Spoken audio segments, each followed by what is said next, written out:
کے مقابلے میں دنیا کی بڑی سے بڑی طاقتیں زیر ہو گئی میرے دوست.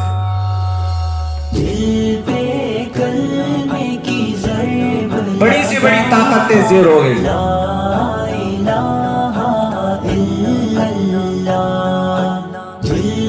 313 صحابہ جن کے پاس سامان نہیں، اسلحہ نہیں، گھوڑے نہیں، کھانے کی چیزیں نہیں، کچھ نہیں،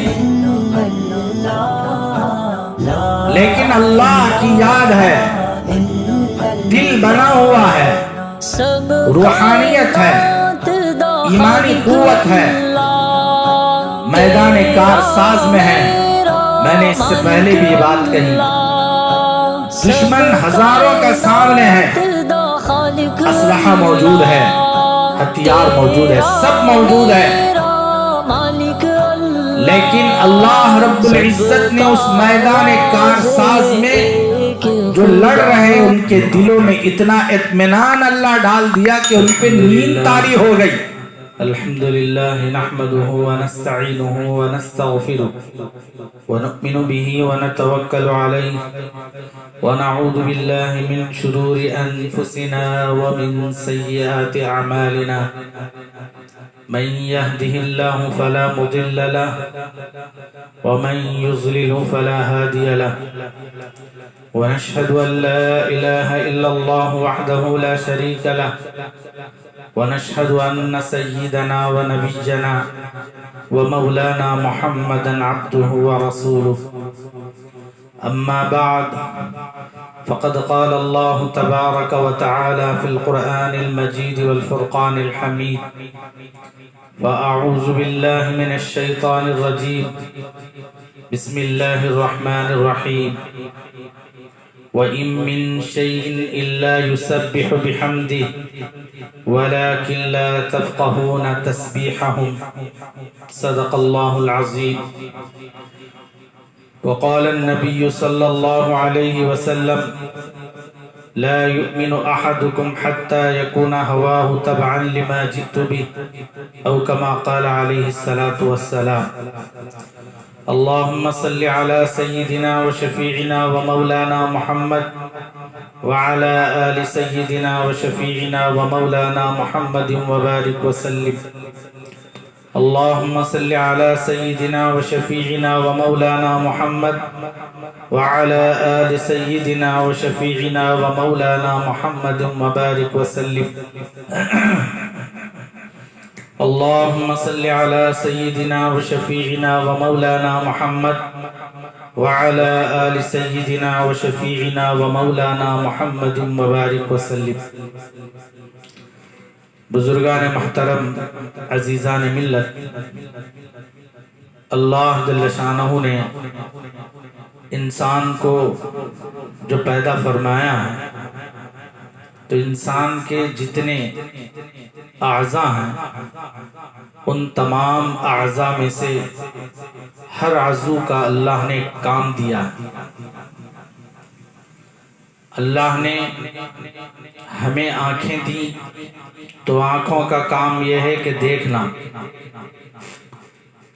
زبان دی تو زبان کا کام یہ ہے کہ بولنا، اور ہاتھ دیے تو ہاتھ کا کام یہ ہے کہ پکڑنا، پاؤں دیے تو اس کا کام ہے کہ چلنا. کان اللہ نے عطا فرمایا ہے تو ان کانوں کا کام یہ ہے کہ سننا.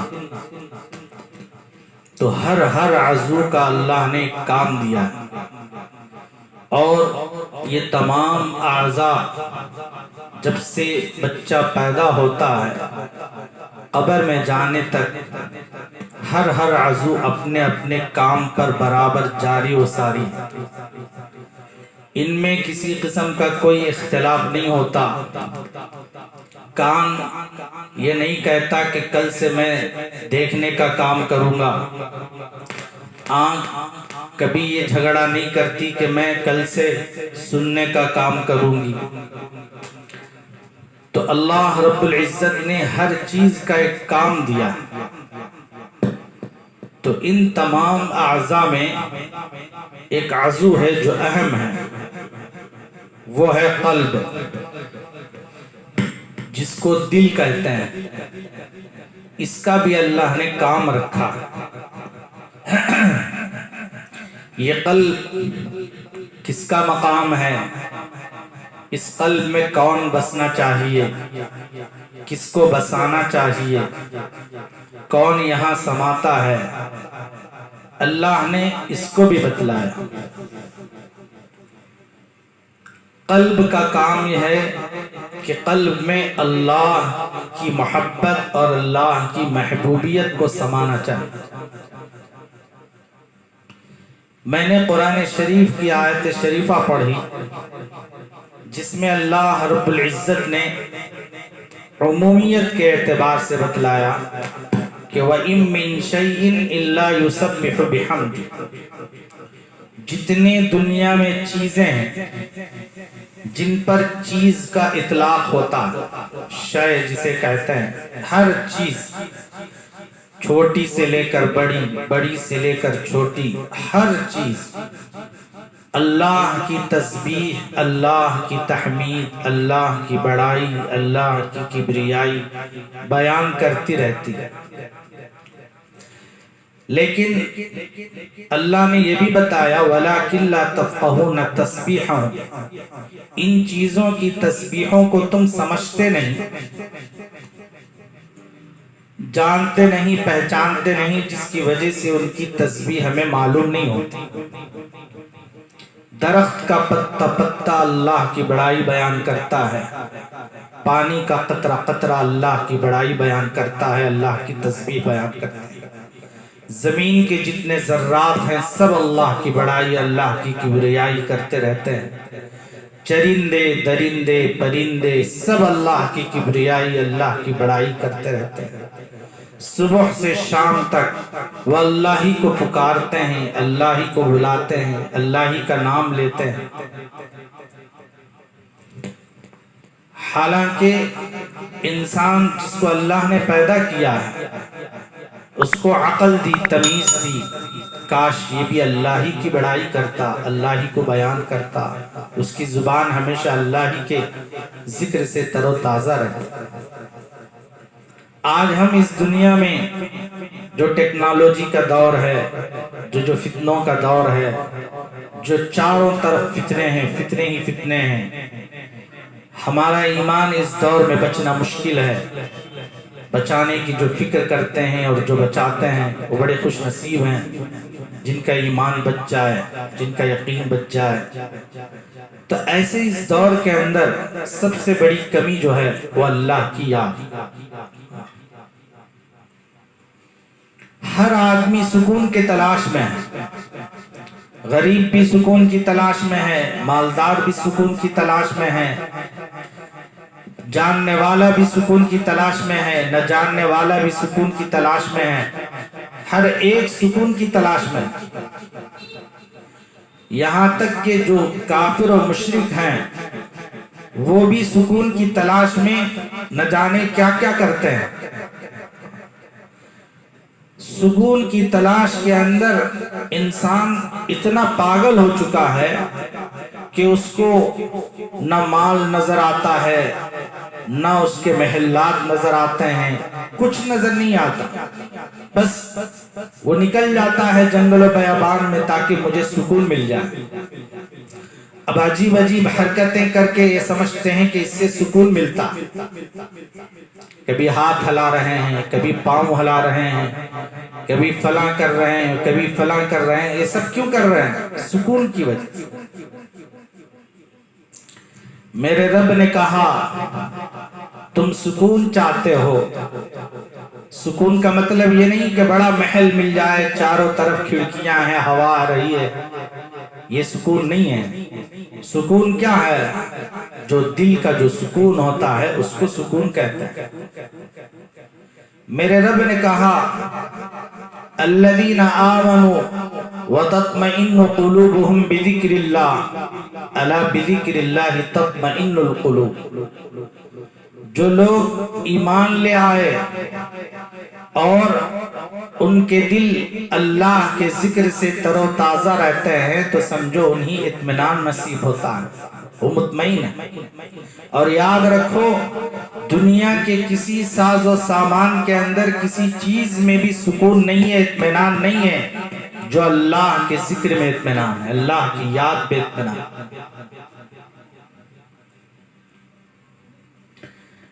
سکون پیسوں سے خریدا نہیں جا سکتا، سکون دوائیوں سے حاصل نہیں ہوتا، سکون نرم نرم بستروں سے حاصل نہیں ہوتا، گرم گرم کھانوں سے سکون حاصل نہیں ہوتا. سکون حاصل ہوتا ہے تو میرے دوستو اللہ کے ذکر سے سکون حاصل ہوتا ہے. اس دل کے اندر اللہ کی محبت اگر آ جائے اور اللہ کی یاد دل میں سما جائے تو سمجھو پوری دنیا کا اسے سکون حاصل ہو گئے. اس کو دنیا کے ختم ہونے کی، دنیا کے چھوٹنے کی، دنیا کے ساری چیز، کسی چیز کی فکر نہیں ہوتی. کیوں؟ اللہ نے اسے جو دولت نصیب فرمائی ہے وہ قلبی اطمینان ہے، دلی سکون ہے، دلی راحت ہے. یہ ہر کسی کو نصیب نہیں ہوتا. حضرت ابراہیم بن ادہم رحمت اللہ علیہ، آپ شروع میں بادشاہ تھے. شروع میں کیا تھے؟ بادشاہ تھے. اللہ نے آپ کو بادشاہت سے نکالا،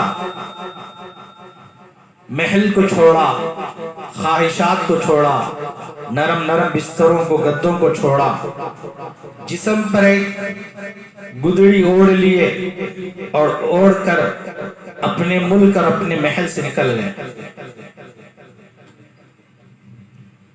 دریا کے کنارے بیٹھے ہوئے تھے، اتفاق سے ایک وزیر کا وہاں سے گزر ہوا. وزیر نے دیکھا ایک وقت یہ بادشاہ تھے اور ایسے بادشاہ کہ ان کی بات پر سارے کے سارے لوگ جھک جاتے تھے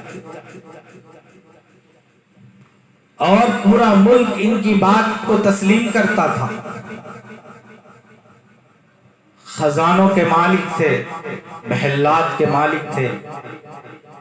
اور وہ تعجب سے دیکھا، قریب جا کر کہا کہ حضرت جو زندگی پہلے آپ کی تھی وہ بہتر ہے یا یہ بہتر ہے؟ ابراہیم بن ادہم رحمت اللہ علیہ نے کہا کہ تم جاننا چاہتے ہو تو میں تمہیں بتاتا ہوں.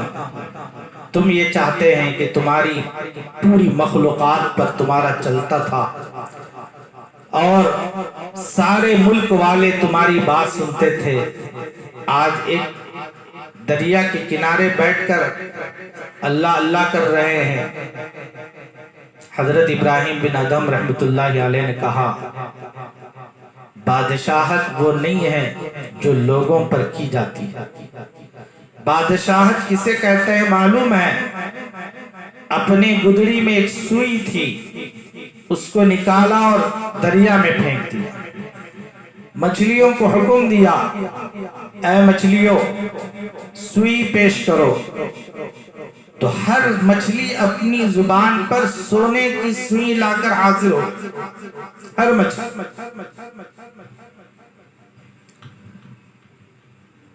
حضرت ابراہیم بن ادہم رحمت اللہ علیہ نے کہا کہ نہیں، میں یہ سوئی نہیں چاہتا، میں وہ سوئی چاہتا ہوں جو میں نے اپنے ہاتھ سے ڈالا، پھینکا. تو ایک مچھلی نیچے سے اوپر آئی جو اب حضرت ابراہیم بن ادہم رحمت اللہ علیہ کی سوئی پیش. وزیر سے کہا جو انسانوں پر حکومت کرتے ہیں وہ حکومت بہتر ہے، یہ بتا جو دلوں پر اور جو مخلوقات پر حکومت کرتے ہیں وہ بہتر ہے. فرمایا یہ حکومت بہتر ہے اس حکومت سے جو ساری چیزوں سے کٹ کر اللہ کا ہو جاتا ہے، اللہ کے نبی کا ہو جاتا ہے، اپنی خواہشات کو، اپنی نفسانیت کو، اپنی شیطانیت کو سب چھوڑ دیتا ہے اور نبی کا تابع بنا دیتا ہے. تو اللہ رب العزت کائنات کو، ساری کائنات کی ہر چیز کو اس کے تابع بنا دیتا، اس کے لیے مسخر کر دیتا۔ زمین بھی اس کی سنتی ہے، آسمان بھی اس کا سنتا ہے، چرندے پرندے درندے بھی اس کی سنتے ہیں، یہاں تک کہ دریا میں رہنے والے مچھلیاں بھی اس کی سنتی ہیں۔ کیوں؟ اس لیے کہ وہ اللہ کا بندہ ہے، وہ اللہ کی مان کر چلتا ہے، وہ ہمیشہ اللہ اللہ کرتا ہے۔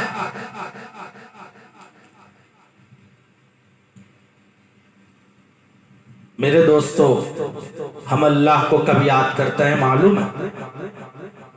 بیماری میں، مصیبت میں، پریشانی میں، گھبراہٹ میں، مال کے نقصان میں، جان کے نقصان میں، کاروبار کے نقصان میں، پھل پھول کے نقصان میں ہم اللہ کو یاد کرتے ہیں۔ اللہ فرماتا ہے وَإِذَا مَسَّ الْإِنسَانَ ضُرٌّ دَعَا رَبَّهُ، جب انسان کو تکلیف آتی ہے، پریشانی آتی ہے، وہ اپنے رب کو پکارتا ہے۔ قاعداً، بیٹھے رہنے کی حالت میں بھی پریشان ہے، مضطرب ہے، لیٹے رہنے کی حالت میں بھی، پہلو بدل بدل کر بھی، کیوں؟ سکون نہیں ملتا، چین نہیں ملتا، نہ نیند آتی ہے، نہ گھر میں چین ہے، ہمیشہ ڈپریشن کا شکار ہے، غصے پہ غصہ، کچھ سمجھ میں نہیں آتا ہے۔ اس وقت میں ہمیشہ زبان پہ اللہ کی یاد رہتی ہے، یہاں تک کہ اللہ نے کہا اے مشرکو، جب تم کے شرک کرتے ہیں اور پتھروں کی پرستش کرتے ہیں، یہ لوگ بھی جب مصیبت میں گرفتار ہوتے ہیں تو اللہ ہی کو پکارتے ہیں، اپنے معبودوں کو نہیں پکارتے۔ فَإِذَا رَكِبُوا فِي الْفُلْكِ دَعَوُا اللَّهَ مُخْلِصِينَ لَهُ الدِّينَ، کشتی میں سوار ہیں، سمندر میں بوچھال آ گیا، ہوا تیز شروع ہو گئی، طوفانی ہوا، اور چاروں طرف سے کشتی لڑکھڑا رہی ہے، یہاں تک کہ اب یہاں بچانے والی کوئی ذات نہیں ہے سوائے اللہ کے۔ یہاں اللہ کو پکارتا، مشرک بھی اللہ کو پکارتا، ہم تو پکارتے ہی ہیں۔ تو مصیبت میں اللہ کو یاد کرنا کمال نہیں میرے دوستو، خوشی میں، راحت میں، آرام میں، مالداری میں، تونگری میں، ایسے وقت میں اللہ کو یاد کرنا یہ کمال کی بات۔ اللہ نے ایسی منظر کشی پیش فرمایا ہے قرآن میں، وَلَئِن كَشَفْنَا عَنْهُ ضُرَّهُ مَرَّ كَأَن لَّمْ يَدْعُنَا إِلَىٰ ضُرٍّ مَّسَّهُ، پروردگار کہتا ہے اس کی بے قراری، اس کی بے چینی، اس کی بے سکونی، اس کے پہلو پہلو بدل کر جو مجھے یاد کر رہا ہے، رب ہے، رحیم ہے، بندے کی فوراً اس فریاد کو قبول کر کے اس کی اس تکلیف کو دور کرتا ہے۔ ہم نے دور کیا، اللہ کہتے ہیں وَلَئِن كَشَفْنَا عَنْهُ ضُرًّا، اس کی تکلیف کو اس سے ہم نے دور کیا۔ تو اب جب دور ہو جاتی ہے تو یہ بندہ کتنا ناشکرا ہے معلوم ہے؟ مَرَّ كَأَن لَّمْ يَدْعُنَا إِلَىٰ ضُرٍّ مَّسَّهُ، ایسے ہو جاتا ہے، ایسے گزر جاتا ہے گویا اس کو تکلیف آئی نہیں اور یہ اللہ کو پکارا ہی نہیں، اللہ نے اس کی تکلیف کو دور کیا ہی نہیں، ایسے ہو جاتا ہے۔ یہ انسان کی ناشکرے پن کی علامت ہے۔ مصیبت ان الانسان لربہ لکنود، اللہ نے کہا انسان اپنے رب کا اتنا ناشکرا ہے، مصیبت میں یاد کرتا ہے لیکن جب نعمت آتی ہے تو بھول جاتا ہے۔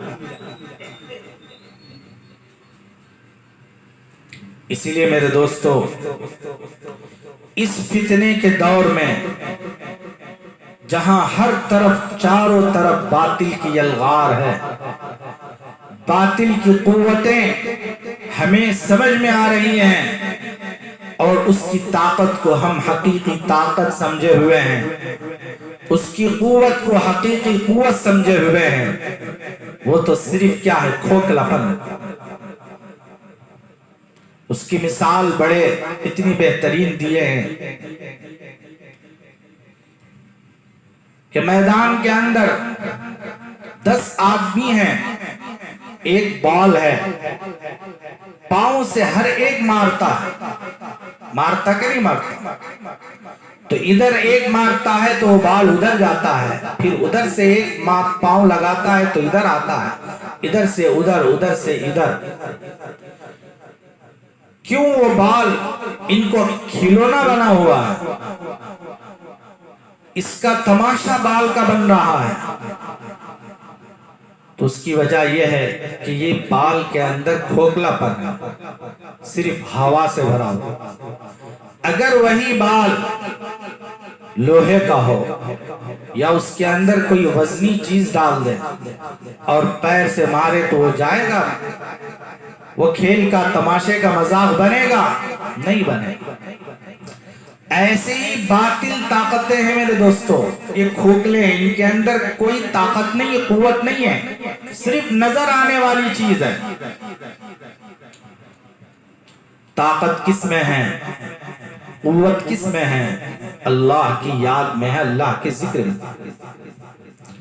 جو جتنا مومن بندہ اللہ کو یاد کرتا ہے اس کی ایمانی قوت بڑھتی ہے، اس کی روحانیت بڑھتی ہے۔ روحانیت اتنی کام والی چیز ہے کہ ان دنیا کی بڑی سی بڑی چیز کو کیا کر دیتی ہے؟ ہلا کر راکھ کر دیتی ہے۔ جب بھی ایمان والوں نے باطل کا مقابلہ کیا ہے، تلواروں سے نہیں کیا، اپنی طاقت سے نہیں کیا، اپنی روحانیت سے کیا۔ روحانیت کے مقابلے میں، اللہ کے ذکر کے مقابلے میں، اللہ کی یاد کے مقابلے میں دنیا کی بڑی سے بڑی طاقتیں زیر ہو گئی میرے دوست۔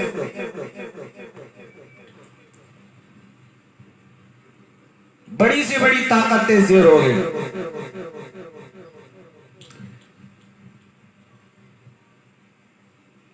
313 صحابہ جن کے پاس سامان نہیں، اسلحہ نہیں، گھوڑے نہیں، کھانے کی چیزیں نہیں، کچھ نہیں،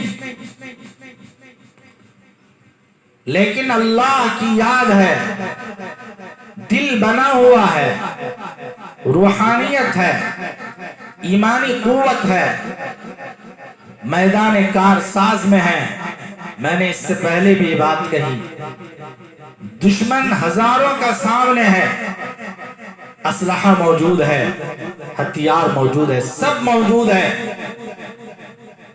لیکن اللہ رب العزت نے اس میدان کارساز میں جو لڑ رہے ان کے دلوں میں اتنا اطمینان اللہ ڈال دیا کہ ان پہ نیند طاری ہو گئی۔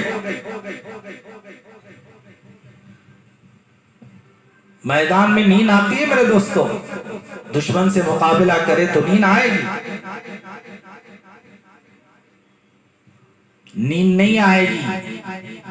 اگر ہم سے کہا جائے کہ تمہیں پھانسی ملنے والی ہے، سامنے بریانی لا کر رکھو، تو کھائے گا کوئی؟ کھانا نہیں جائے گا، پانی بھی نہیں جائے گا، کچھ نہیں جائے گا۔ لیکن جس کے دل میں اللہ رب العزت اطمینان ڈال دیتے ہیں، سکون ڈال دیتے ہیں،